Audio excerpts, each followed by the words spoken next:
¿Te imaginas a Jesús, no como el Dios sumiso que conocemos, sino como un rebelde gnóstico? Descubre cómo la Iglesia transformó su imagen durante los primeros siglos. Suscríbete y activa la campana para no perderte nada. Imagina un Jesús diferente al que te han enseñado, un Jesús no como un Dios pasivo y sumiso, sino como un líder carismático y revolucionario. Un Jesús que desafiaba el poder establecido, un maestro que cuestionaba las normas sociales y religiosas de su tiempo. ¿Te cuesta creerlo? Piensa en las historias que te han contado, en los detalles que se han omitido, en las interpretaciones que han moldeado tu comprensión de la figura de Jesús. Durante siglos, la Iglesia ha construido una imagen de Jesús que se ajusta a sus propios intereses. Pero, ¿qué pasaría si te dijera que existen textos antiguos, escritos mucho antes de la formación del canon bíblico, que describen un Jesús muy distinto? Textos que revelan una faceta rebelde, gnóstica, alejada de la imagen oficial que conocemos. Estos textos, conocidos como escritos gnósticos, nos presentan un Jesús que no se limita a predicar un mensaje de sumisión, sino que desafía el orden establecido, cuestiona la autoridad religiosa y ofrece una visión espiritual radicalmente diferente. Una visión que, en su tiempo, se consideró una amenaza y que fue sistemáticamente silenciada. En este viaje, vamos a explorar esas fuentes ocultas, esas historias silenciadas, para reconstruir una imagen más completa y, quizás, más sorprendente de Jesús. Un Jesús que, lejos de ser un Dios pasivo, fue un revolucionario espiritual que desafió las estructuras de poder de su época. Prepárate para descubrir un Jesús que podría sorprenderte. Piensa en Judea en el siglo I después de Cristo, un territorio convulso, bajo el yugo del Imperio Romano. Roma, con su poderío militar, controlaba la región, imponiendo sus leyes y gobernantes títeres. Pero la población judía, dividida entre distintos grupos con sus propias interpretaciones de la ley y sus expectativas mesiánicas, hervía de descontento. Existía una creciente tensión entre la colaboración con Roma y la resistencia abierta, un caldo de cultivo perfecto para el descontento social y la agitación política. Los celotes, un grupo radical, abogaban por la insurrección armada contra los romanos, soñando con la liberación de Judea y el restablecimiento de un reino independiente. Por otro lado, los fariseos, influyentes líderes religiosos, buscaban mantener la tradición judía mientras lidiaban con la ocupación romana. Y los saduceos, más colaboracionistas con el poder romano, se centraban en el mantenimiento del orden social establecido y en la interpretación literal de la ley. Este crisol de ideologías, tensiones políticas y expectativas mesiánicas formaba el escenario en el que Jesús desarrolló su ministerio. Imagina un panorama complejo, donde la opresión romana se entrelazaba con las disputas internas entre los diferentes grupos judíos. En este contexto de incertidumbre y conflicto, el mensaje de Jesús, con sus implicaciones sociales y políticas, resonó con fuerza. Pero entre la opresión romana y la rigidez religiosa, surgió algo nuevo, el gnosticismo. Imagina un movimiento espiritual radicalmente diferente al judaísmo oficial o al cristianismo naciente. Para los gnósticos, el mundo material era una prisión, una ilusión creada por un Dios imperfecto, el demiurgo. La verdadera realidad era el mundo espiritual, accesible solo a través del conocimiento secreto, la gnosis. Este conocimiento secreto no se encontraba en los textos sagrados tradicionales, sino en revelaciones internas, en la experiencia mística. Los gnósticos creían en una divinidad superior, un Dios trascendente e incognoscible, muy diferente al Dios personal y cercano que conocemos de la Biblia. Para ellos, Jesús era una figura clave, pero no un Dios en el sentido tradicional. Para entender mejor, piensa en el concepto de la chispa divina. Los gnósticos creían que cada persona llevaba dentro una parte de este Dios superior, una esencia divina aprisionada en el cuerpo material. La liberación, la salvación, consistía en recuperar esa chispa a través del conocimiento gnóstico, liberándose de la ilusión del mundo material y alcanzando la unión con lo divino. Para los gnósticos, la figura de Jesús era muy diferente a la que conocemos. Ellos no veían un Dios sumiso, sino un maestro rebelde que desafiaba el poder establecido. Pero, ¿cómo se transformó esa imagen? La respuesta reside en la selección de los evangelios que conformaron el canon bíblico cristiano. Piensa en ello, de decenas de evangelios circulando en los primeros siglos del cristianismo, solo 4, Mateo, Marcos, Lucas y Juan, lograron la canonización. ¿Fue una decisión casual? Muchos estudiosos creen que no. La Iglesia naciente, en su proceso de consolidación de poder, seleccionó cuidadosamente los textos que mejor se ajustaban a su doctrina oficial, silenciando otras voces. Los evangelios gnósticos, por ejemplo, presentaban un Jesús mucho más místico y rebelde, con enseñanzas que desafiaban la jerarquía eclesiástica y la interpretación literal de las Escrituras. Al excluir estos textos, la Iglesia consolidó su propio poder y definió la imagen de Jesús que conocemos hoy en día. Es crucial entender que esta selección no fue un proceso inocente. Fue una decisión política y teológica con consecuencias duraderas. Al elegir qué narrativas sobre Jesús se considerarían canónicas, la Iglesia moldeó la identidad del cristianismo y, con ello, la imagen del propio Jesús que ha perdurado hasta nuestros días.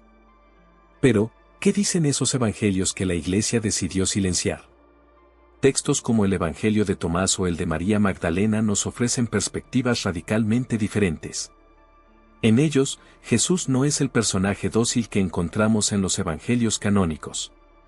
Se presenta como un maestro que cuestiona las normas sociales y religiosas de su época, un rebelde que busca la liberación espiritual. Estos evangelios apócrifos, escritos en los siglos II y III, revelan una imagen de Jesús más cercana a la filosofía gnóstica. En ellos, se enfatiza el conocimiento secreto, la gnosis, como la clave para la salvación, en contraposición a la fe ciega y la obediencia pasiva. Descubre cómo estas narrativas, consideradas herejías por la Iglesia, fueron prohibidas y destruidas sistemáticamente. Imagina la furia de la Iglesia oficial al ver cómo estas versiones desafiaban su autoridad. Estos textos, que tú podrías considerar subversivos, ofrecían una visión alternativa, una interpretación diferente de la figura de Jesús que no encajaba en el dogma oficial. La supresión de estas narrativas fue crucial para consolidar la versión canónica de los evangelios que conocemos hoy. En el Evangelio de Tomás, Jesús no es el Dios misericordioso del Nuevo Testamento. Aquí, te encuentras con un maestro gnóstico, un guía espiritual que revela la verdad oculta a través de dichos enigmáticos, parábolas llenas de simbolismo y profundas reflexiones sobre la naturaleza de la realidad. Olvida la imagen del Jesús pasivo. Este Jesús desafía las convenciones sociales y religiosas de su tiempo, invitándote a explorar tu interior. El Evangelio de Tomás se centra en el conocimiento interior, en el gnosis, la comprensión directa de la divinidad que reside en cada uno.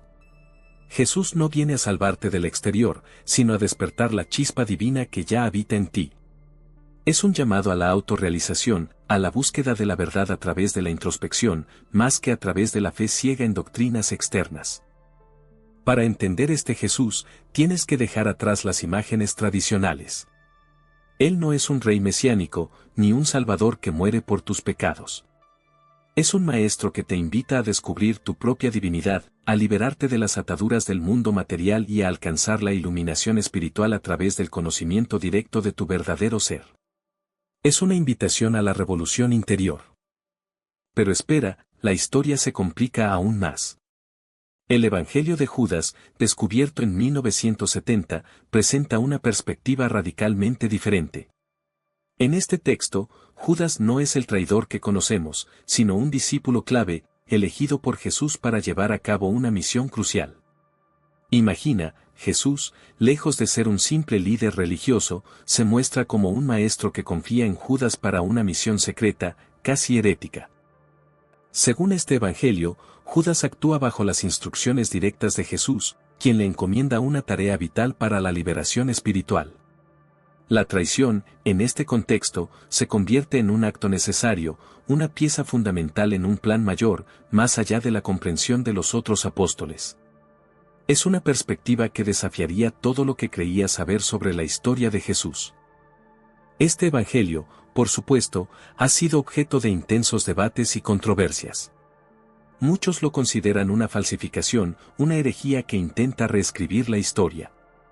Pero para otros, representa una visión alternativa, quizás más cercana a la realidad del Jesús gnóstico, Un maestro rebelde que desafiaba el poder establecido y buscaba la iluminación espiritual más allá de las convenciones religiosas. ¿Qué piensas tú? Según los gnósticos, el Dios del Antiguo Testamento, el creador del mundo material, no era el verdadero Dios. Para ellos, ese era un demiurgo, una figura inferior, imperfecta, incluso un ser engañoso. El verdadero Dios, en cambio, era un ser trascendente, incognoscible, completamente ajeno a la realidad material que percibimos. Este Dios supremo, el verdadero, era impersonal, no un ser antropomórfico como el Dios de las religiones tradicionales. Era una fuerza, una energía, una emanación de luz primordial, más allá de la comprensión humana. Para los gnósticos, la creación del mundo material fue un error, una caída, una imperfección de este demiurgo. Por lo tanto, la salvación para los gnósticos no venía de la adoración a un Dios personal y antropomorfo, sino del conocimiento, gnosis, que permitía a las almas recordar su origen divino y escapar de la prisión material. Este conocimiento, esta gnosis, era la clave para alcanzar la liberación y la unión con el Dios impersonal, el verdadero. Pero, ¿cómo se alcanzaba la salvación para los gnósticos? A diferencia del cristianismo ortodoxo que enfatiza la fe en Jesús como condición principal, para los gnósticos la salvación era un proceso de gnosis, de conocimiento. No se trataba simplemente de creer, sino de comprender la verdadera naturaleza de la realidad divina, liberándose de la ignorancia que nos mantiene atados al mundo material, creado por ese demiurgo imperfecto. Este conocimiento secreto, la gnosis, no se obtenía a través de la simple lectura de textos sagrados, sino a través de una iluminación espiritual, un despertar de la conciencia que permitía al individuo reconocer su verdadera naturaleza divina, una chispa del Ser Supremo atrapada en el mundo material. Era un camino de autodescubrimiento, una búsqueda interior guiada por maestros iluminados. Así, la salvación no dependía de la aceptación ciega de dogmas, sino de la comprensión intelectual y espiritual de la verdad.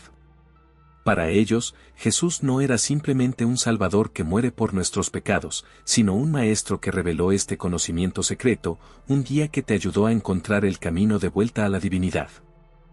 Entonces, fe o conocimiento.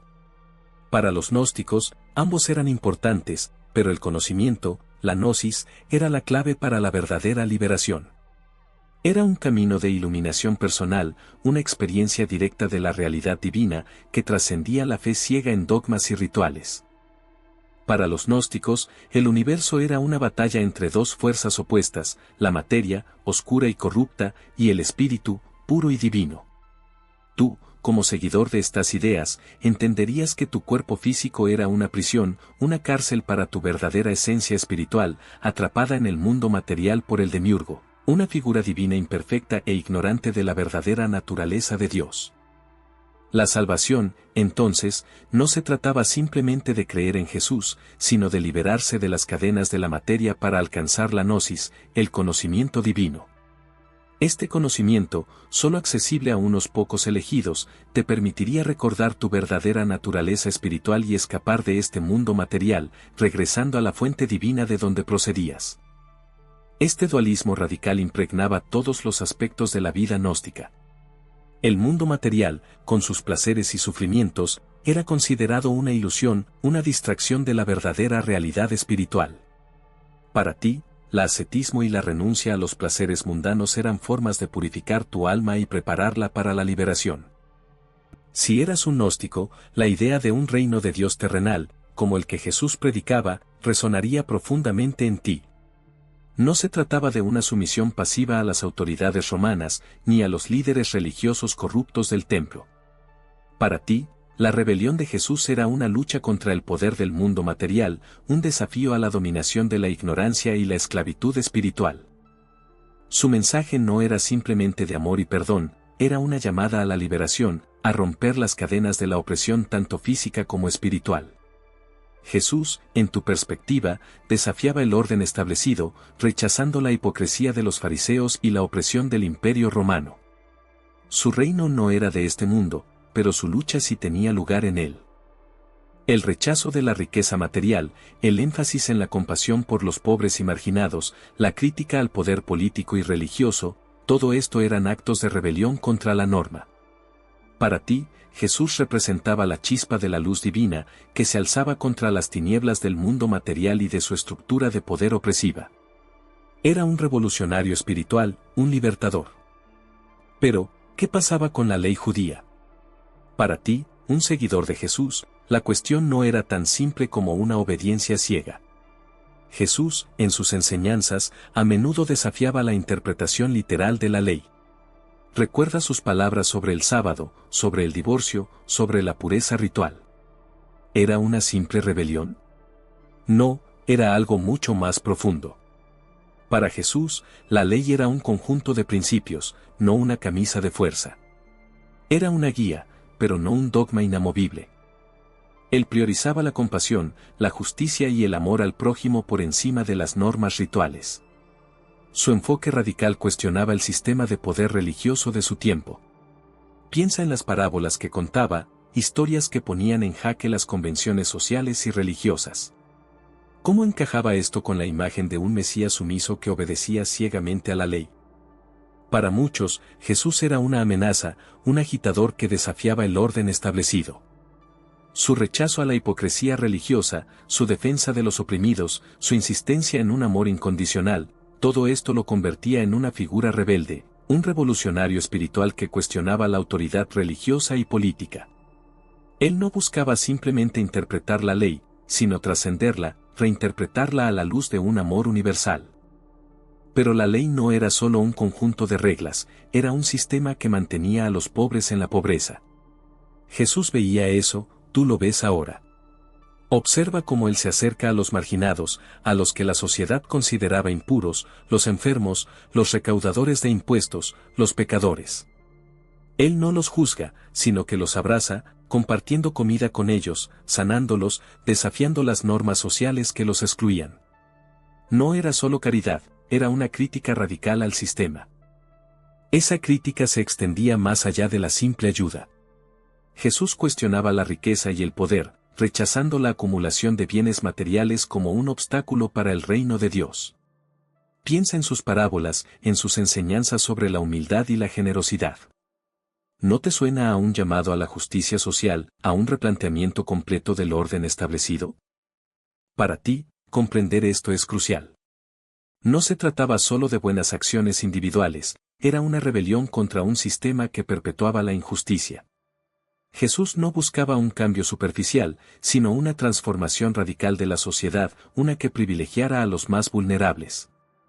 Él plantó la semilla de un ideal que, siglos después, aún sigue resonando en la lucha por la justicia social.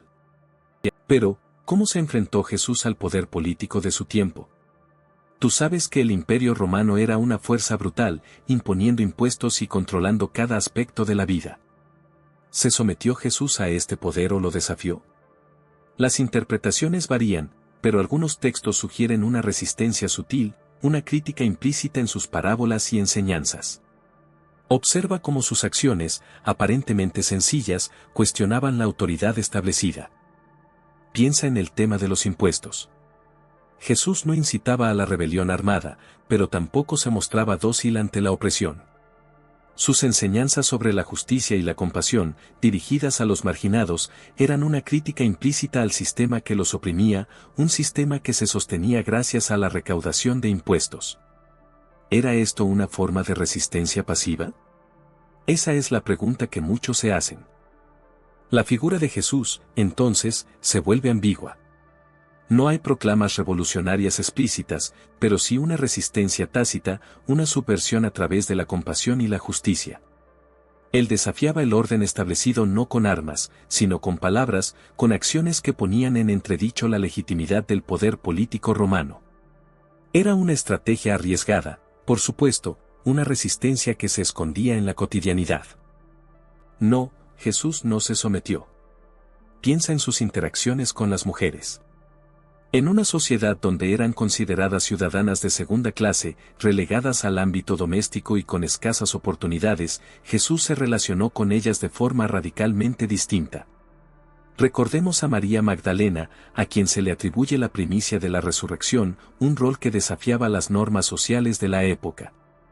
Él no solo las escuchó, sino que las incluyó en su círculo íntimo, algo revolucionario para su tiempo. Recuerda a la mujer samaritana, con quien Jesús mantuvo una conversación profunda sobre la fe, ignorando los prejuicios sociales que la separaban de los hombres judíos. Él desafió las convenciones religiosas y sociales al interactuar con ella públicamente, rompiendo barreras de género y demostrando un respeto y una igualdad que era inaudito. Este no era un acto casual, sino una clara muestra de su ideología. La inclusión de las mujeres en sus enseñanzas y en su grupo de seguidores, a menudo relegadas a roles secundarios, fue una clara ruptura con las normas culturales dominantes. ¿Acaso esto no sugiere una perspectiva diferente, más inclusiva y revolucionaria, que contrasta con la imagen de un Jesús sumiso y obediente que nos ha legado la Iglesia? Estas acciones, a menudo olvidadas o minimizadas, nos ofrecen una perspectiva alternativa sobre la figura de Jesús. Pero su desafío a las normas sociales no se limitaba a las mujeres. Observa cómo Jesús se acercaba a los marginados de su tiempo, los leprosos, considerados impuros y apartados de la sociedad, los recaudadores de impuestos, despreciados por colaborar con el poder romano, y los pecadores, excluidos de la vida religiosa y social. Él no solo los aceptaba, sino que compartía con ellos, comía a su mesa, los sanaba y los incluía en su círculo íntimo. Piensa en el impacto que esto tuvo en una sociedad tan jerárquica y rígida. Para ti, ¿qué significaba esa inclusión? Era una auténtica revolución. Jesús desafiaba la ley religiosa y social establecida, mostrando una compasión radical que rompía las barreras de la exclusión. No se limitaba a predicar un mensaje de amor, sino que lo encarnaba en sus acciones, demostrando que el amor se traduce en una inclusión práctica y transformadora de la vida de los más vulnerables. ¿Te imaginas la reacción de los fariseos ante esta forma de proceder? Su trato con los marginados no era una estrategia política, sino una expresión profunda de su creencia en la dignidad inherente de cada persona, independientemente de su condición social o religiosa. Para él, todos eran hijos de Dios, merecedores de amor y respeto.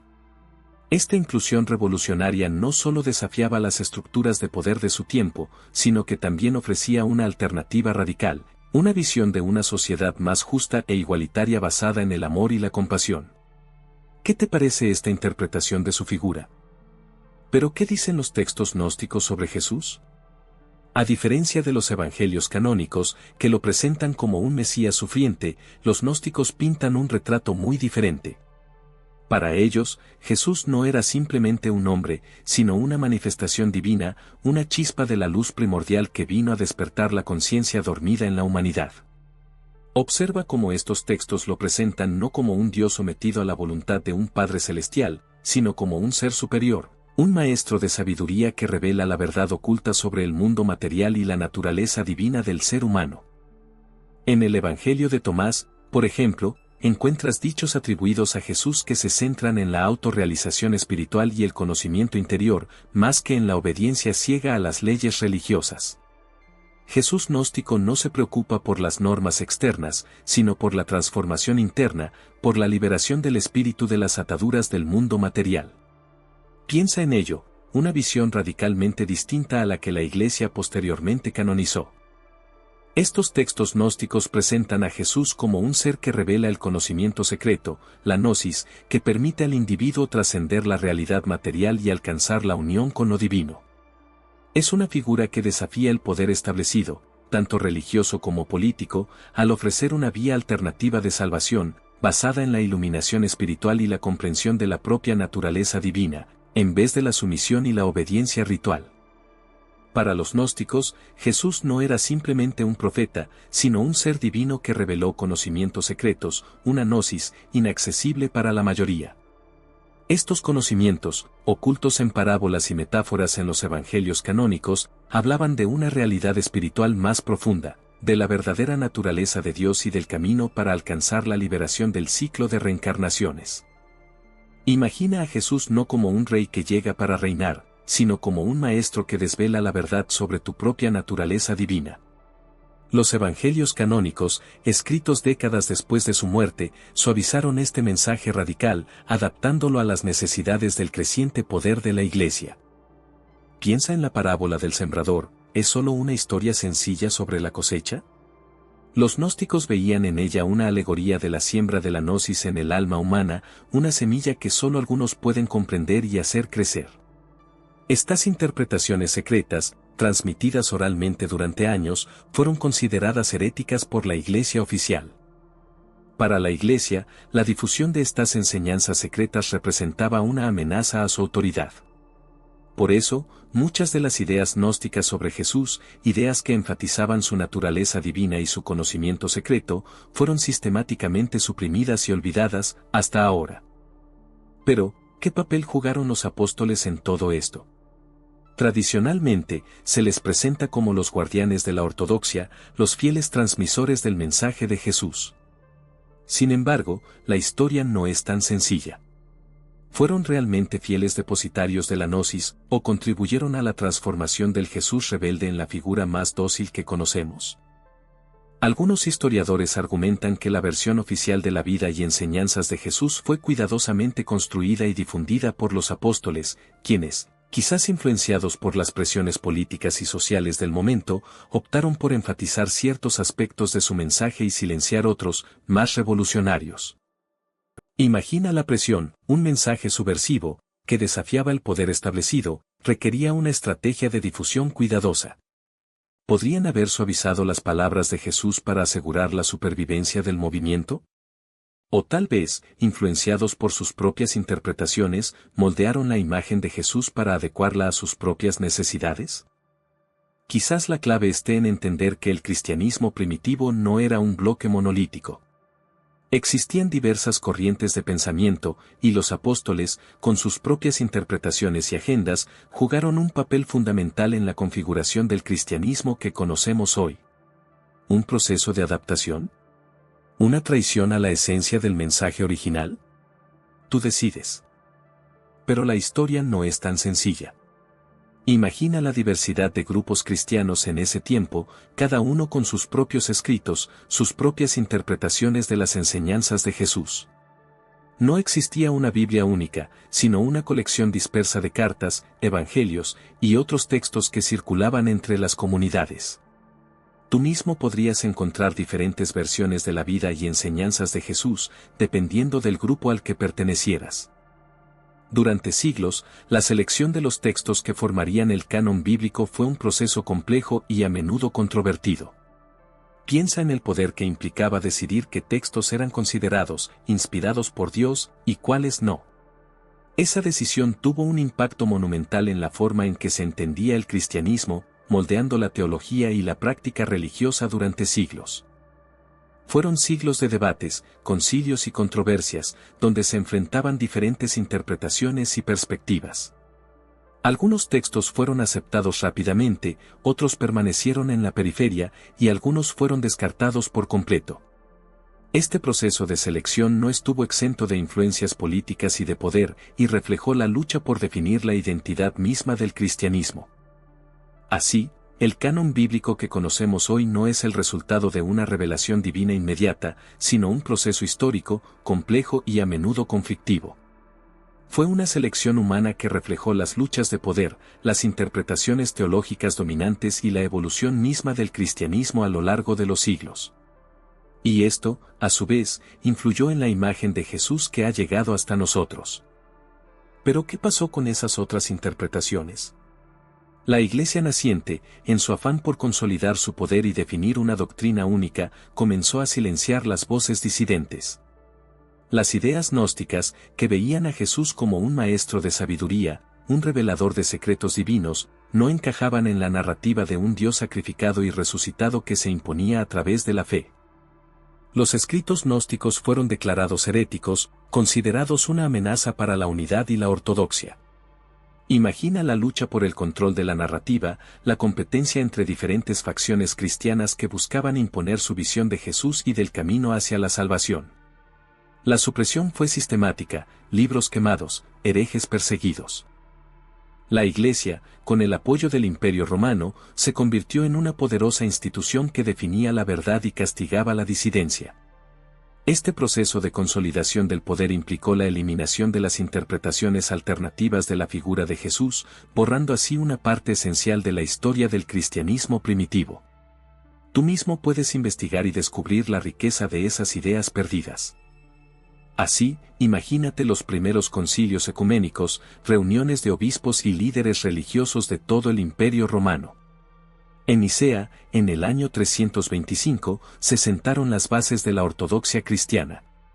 Se discutían puntos clave de la fe, textos sagrados, y se buscaba la unidad doctrinal. Para ti, este fue un proceso crucial que moldeó la religión que conoces hoy. Se definieron dogmas fundamentales, como la naturaleza de Cristo, y se condenaron ideas que se consideraban heréticas. En Constantinopla, en el año 381, se reafirmaron y ampliaron las decisiones de Nicea. Se definieron con más precisión los credos y se elaboraron los cánones de la Iglesia. Recuerda que este proceso, aunque aparentemente distante en el tiempo, tuvo un impacto directo en la forma en que se entiende el cristianismo hoy. La imagen de un Jesús dócil y obediente, un pastor bueno y sumiso, se fue consolidando a través de estas definiciones dogmáticas.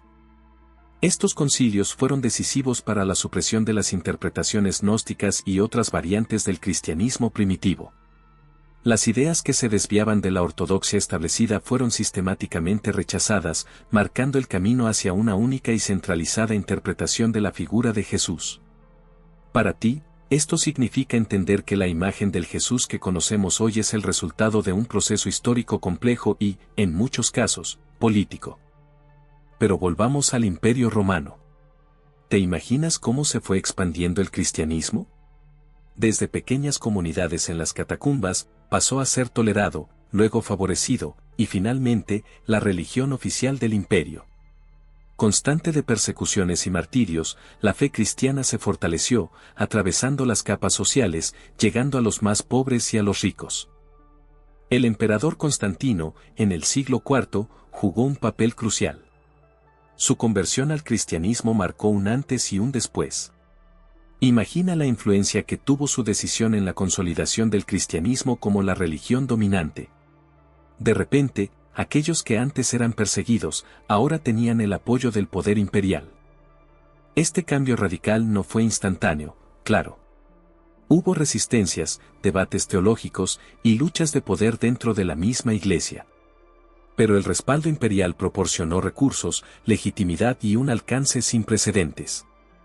Las iglesias se construían por todo el imperio, reemplazando templos paganos. El cristianismo se convirtió en la religión dominante, no solo por la fuerza del imperio, sino también por su mensaje de esperanza y redención, que resonó profundamente en un mundo marcado por la incertidumbre y la desigualdad.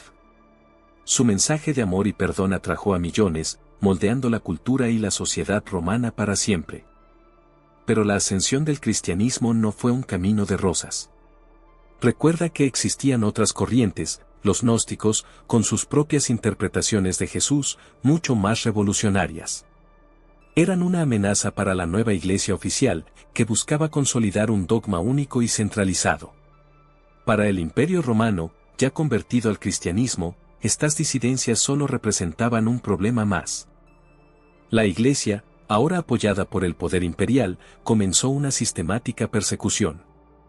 Libros gnósticos fueron quemados, sus líderes encarcelados o ejecutados. Sus enseñanzas, consideradas herejías, fueron borradas de la historia, o al menos, eso intentaron. Imagina la magnitud de este esfuerzo, eliminar no solo a individuos, sino a todo un sistema de creencias, una red de comunidades y un legado intelectual que retaba la versión oficial de la historia de Jesús. Fue una tarea larga y brutal, pero efectiva en gran parte. Pero, ¿cómo se gestó esta transformación? Imagina a ese Jesús rebelde, cuestionando el poder establecido, predicando un mensaje de amor y liberación que chocaba frontalmente con las estructuras de poder del Imperio Romano y la élite religiosa de su tiempo. Sus enseñanzas, inicialmente enfocadas en la justicia social y la liberación espiritual, fueron gradualmente reinterpretadas y domesticadas. La creciente popularidad del cristianismo, tras su expansión, atrajo la atención de aquellos que buscaban controlar su narrativa. La Iglesia naciente, para consolidar su poder y atraer a un público más amplio, necesitó suavizar algunos de los aspectos más radicales del mensaje original. La figura de Jesús, inicialmente un líder revolucionario, fue gradualmente transformada en una figura más pasiva y sumisa. Se enfatizó su papel como Hijo de Dios, un Salvador que ofrece perdón y redención a través de la fe, en lugar de un revolucionario que exige justicia social y un cambio radical del sistema. Este cambio de enfoque contribuyó a la institucionalización del cristianismo y a su aceptación, aunque a costa de diluir algunos de los elementos más subversivos de su mensaje original. La imagen de un Jesús rebelde fue reemplazada, poco a poco, por la de un Dios sufriente, pero obediente a la voluntad divina. De estructuras de poder romano y religioso. Ese Jesús, el histórico, era un predicador itinerante, cercano al pueblo, que desafiaba las normas establecidas. Pero el Jesús que conocemos, el de la Biblia, es una construcción posterior, moldeada por la Iglesia naciente para adaptarse a sus propios intereses y necesidades. Observa cómo esa figura rebelde fue paulatinamente transformada en un Mesías más dócil, un personaje más adaptado al control institucional. Piensa en la diferencia, un Jesús que cuestionaba el templo, que criticaba a los fariseos y escribas, versus un Jesús que se convierte en la piedra angular de una nueva institución religiosa, con una jerarquía propia y reglas estrictas. La Iglesia, al consolidarse, necesitó una figura de autoridad, un líder que justificara su poder y su doctrina. Ese Jesús rebelde no servía para este propósito. El proceso de canonización de los evangelios fue crucial en esta transformación. Algunos textos, con mensajes más radicales, fueron descartados o silenciados. Otros, fueron editados y reinterpretados para adecuarse a la narrativa oficial. La imagen de Jesús, por tanto, no es una imagen única e inmutable, sino un producto de las luchas de poder y las interpretaciones teológicas de su época. Pero la Biblia que tú conoces no es la única que existió. Imagina un Jesús diferente, un revolucionario, no un Dios pasivo. Esa imagen, la de un Jesús rebelde, fue cuidadosamente eliminada a lo largo de los siglos.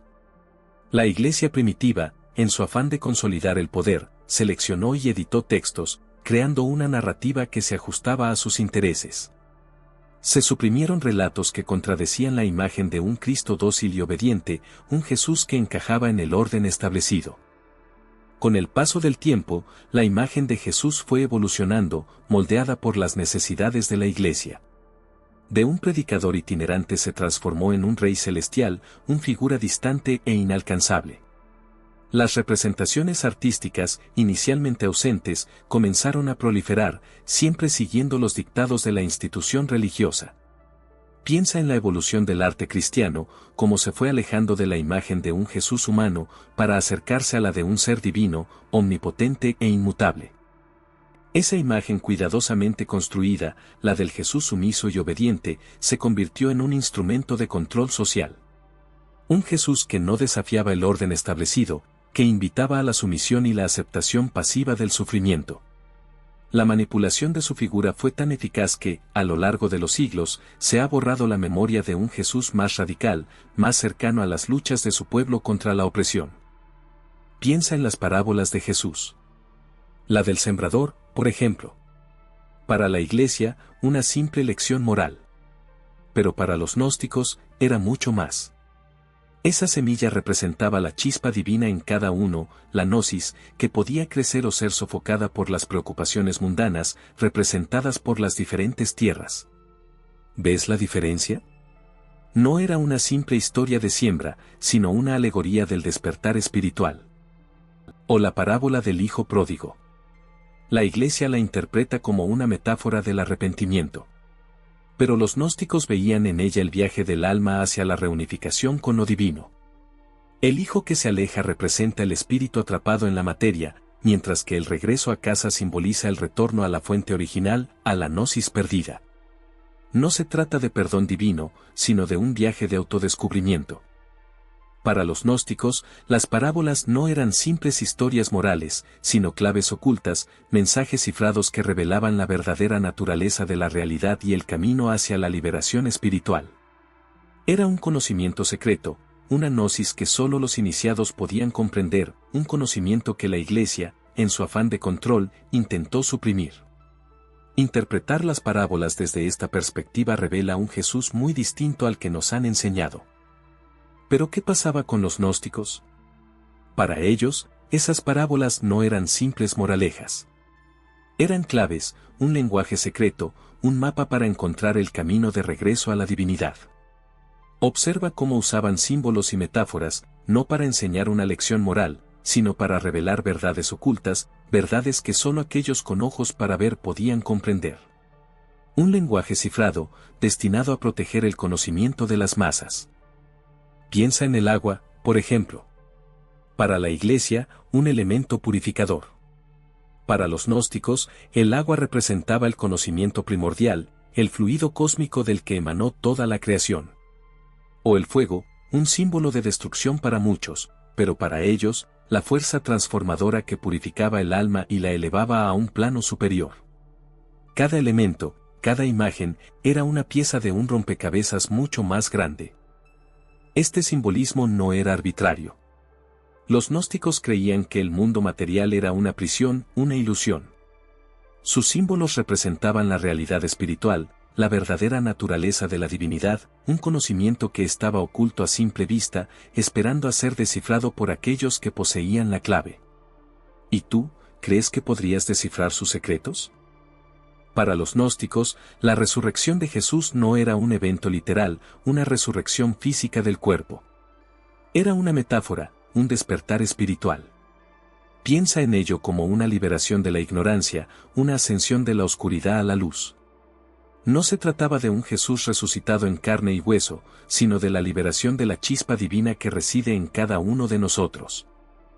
Esa resurrección interior, ese despertar de la conciencia, era el verdadero significado.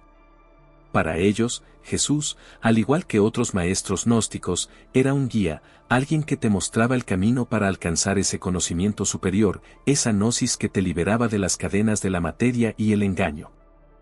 La resurrección, por tanto, no era un milagro sobrenatural, sino un proceso personal, una transformación interna. Un viaje espiritual hacia la verdad, guiado por el conocimiento y la comprensión de la naturaleza divina dentro de ti. Era el despertar de tu propia chispa divina, tu conexión con el mundo espiritual. Para los gnósticos, la ignorancia era la verdadera prisión. Esa resurrección metafórica, ese despertar espiritual del que hablamos, solo era posible a través del conocimiento, la gnosis. No se trataba de una fe ciega, sino de una comprensión profunda de la naturaleza divina y de tu propio ser. Esta gnosis no era un conocimiento cualquiera, era una revelación, una iluminación que te permitía trascender el mundo material y conectar con la chispa divina que llevabas dentro. Era el camino para liberarte de la ilusión del mundo físico, esa prisión creada por el demiurgo, un ser inferior a la verdadera divinidad. Recuerda que para los gnósticos, Jesús no era simplemente el Hijo de Dios, sino un maestro, un iluminado que poseía esa gnosis y la compartía con sus discípulos. Su mensaje no era una doctrina impuesta, sino una clave para desbloquear tu propio potencial divino, para que tú también pudieras alcanzar esa liberación espiritual. Así que, la salvación gnóstica no era un regalo otorgado por la fe, sino una conquista personal, un logro que se alcanzaba a través del conocimiento, la comprensión, esa gnosis que te permitía comprender tu verdadera naturaleza divina y liberarte de las ataduras del mundo material. Era un camino de autodescubrimiento. Pero, ¿qué diferenciaba al gnosticismo del cristianismo que conocemos hoy? Para empezar, la figura de Jesús. Para los gnósticos, Jesús no era Dios encarnado, sino un ser iluminado, un maestro que poseía gnosis, un conocimiento secreto sobre la naturaleza divina. Su misión era revelar esa verdad oculta a aquellos capaces de comprenderla, no crear una nueva religión masiva. Mientras el cristianismo ortodoxo se centró en la salvación a través de la fe en Jesús como el Hijo de Dios, el sacrificio expiatorio y la resurrección física, los gnósticos enfatizaban la importancia del conocimiento interior, la gnosis, para alcanzar la liberación espiritual. La fe sola no bastaba, se necesitaba comprensión. El énfasis en la materialidad del mundo también era fundamentalmente diferente. El cristianismo ortodoxo, aunque reconocía la imperfección del mundo físico, lo consideraba la creación de Dios y, por tanto, digno de respeto. Para los gnósticos, sin embargo, el mundo material era una prisión, una ilusión creada por un Dios imperfecto, el demiurgo. La verdadera realidad era espiritual. Finalmente, la organización de las comunidades también contrastaba. El cristianismo ortodoxo, desde sus inicios, se organizó en torno a una jerarquía establecida, con obispos, sacerdotes y diáconos, mientras que el gnosticismo se caracterizó por una mayor dispersión y una menor centralización, con grupos más pequeños y autónomos que compartían sus conocimientos en secreto. Pero su influencia no se desvaneció con la supresión del gnosticismo. Ideas gnósticas, como la búsqueda de la gnosis o el conocimiento espiritual directo, resonaron a través de los siglos. Piensa en la mística medieval, en movimientos religiosos que buscaban una conexión personal e íntima con la divinidad, más allá de las estructuras eclesiásticas rígidas. ¿Ves la conexión? El renacimiento del interés por el misticismo y la espiritualidad individual durante el Renacimiento y el posterior auge del protestantismo también llevan ecos del gnosticismo. La idea de una relación directa entre el individuo y Dios, sin intermediarios, es un concepto que sigue resonando en muchas corrientes espirituales modernas. Incluso en el pensamiento filosófico y psicológico contemporáneos, encuentras rastros del gnosticismo. La búsqueda del conocimiento interior, la exploración de la conciencia y la lucha contra las estructuras de poder opresivas, son temas que se pueden rastrear hasta las preocupaciones centrales de los gnósticos. ¿Te das cuenta de la persistencia de estas ideas? Piensa en ti, hojeando un libro antiguo, descubriendo textos olvidados que hablan de un Jesús diferente al que te enseñaron. Esa curiosidad, esa búsqueda de la verdad más allá de los dogmas establecidos, es el motor del resurgimiento del interés por el gnosticismo hoy. No se trata de una resurrección masiva, sino de un renacer silencioso, un goteo constante de nuevas investigaciones y traducciones que desentierran fragmentos de un pasado complejo. Muchos buscan en el gnosticismo respuestas a preguntas que la religión tradicional no les ofrece. Preguntas sobre la naturaleza de Dios, sobre el significado del sufrimiento, sobre la verdadera esencia del ser humano. En el gnosticismo, encuentran una narrativa más compleja, llena de matices y perspectivas que desafían la ortodoxia religiosa. El auge de Internet y la facilidad para acceder a información poco convencional ha jugado un papel crucial. Tú mismo puedes encontrar traducciones de textos gnósticos, estudios académicos y debates en línea que alimentan este interés. La globalización de la información ha democratizado el acceso a ideas que antes estaban confinadas a círculos académicos muy reducidos. Pero recuerda, el gnosticismo no es una religión monolítica. Era un movimiento diverso con múltiples escuelas de pensamiento y textos que a veces se contradicen. Estudiarlo requiere un enfoque crítico y una profunda investigación para evitar caer en interpretaciones simplistas o incluso peligrosas. La búsqueda de la verdad, como la gnosis misma, es un camino complejo y fascinante. ¿Pero qué tiene que ver todo esto con tu vida hoy? Resulta que el gnosticismo, con su énfasis en el conocimiento interior y la búsqueda de la verdad personal, está experimentando un renacimiento.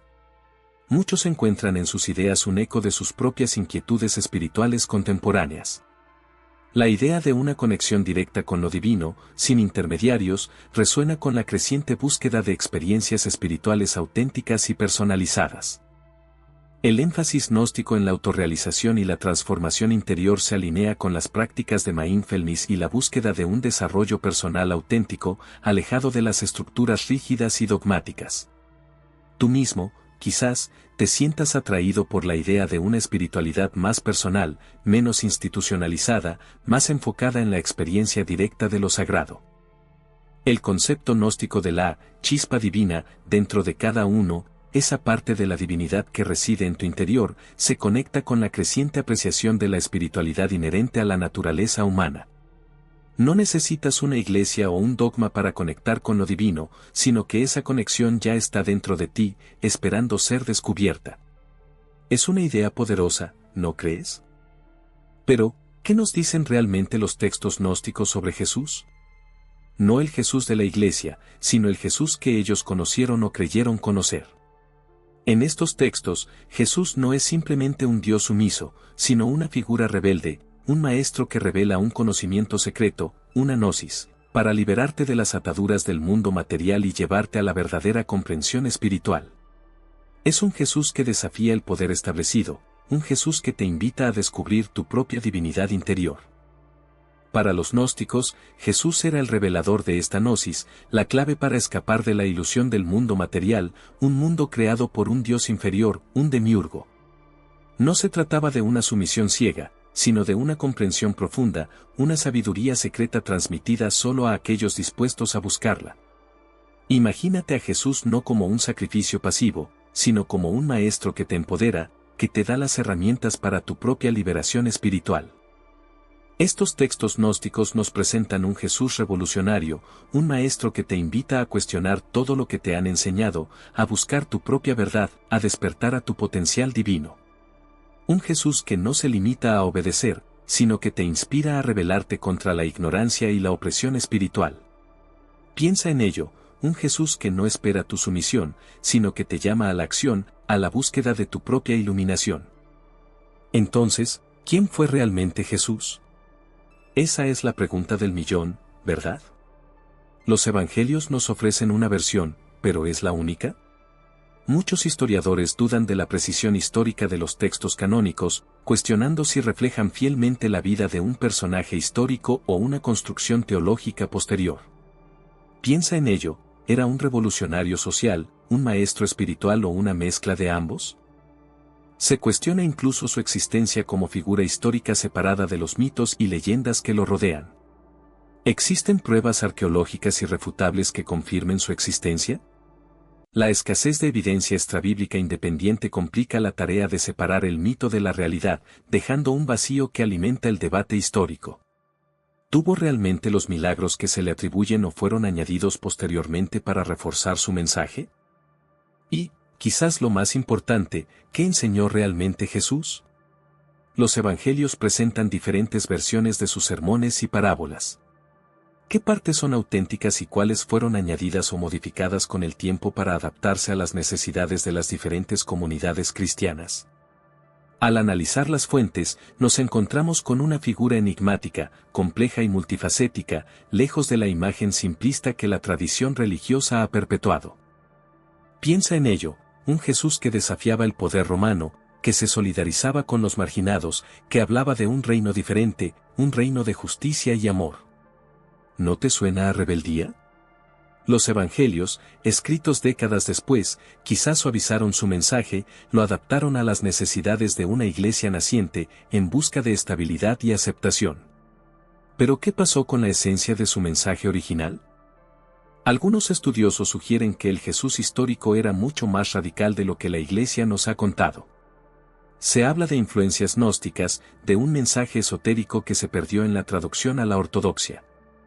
Imagina un Jesús que no solo predicaba el amor, sino que lo vivía desafiando la opresión, la injusticia, el sistema mismo. Su legado, entonces, no es solo el de un Dios pasivo, sino el de un revolucionario espiritual. Un hombre que, aunque su mensaje haya sido distorsionado, inspiró movimientos de cambio social a lo largo de la historia. Quizás, al explorar las versiones alternativas, nos acerquemos más a la verdadera esencia de su enseñanza, más allá de los dogmas institucionales. Espero que te haya hecho pensar. Si te gustó el video, dale like y suscríbete para más contenido como este. ¿Qué opinas sobre la imagen de Jesús que nos han presentado?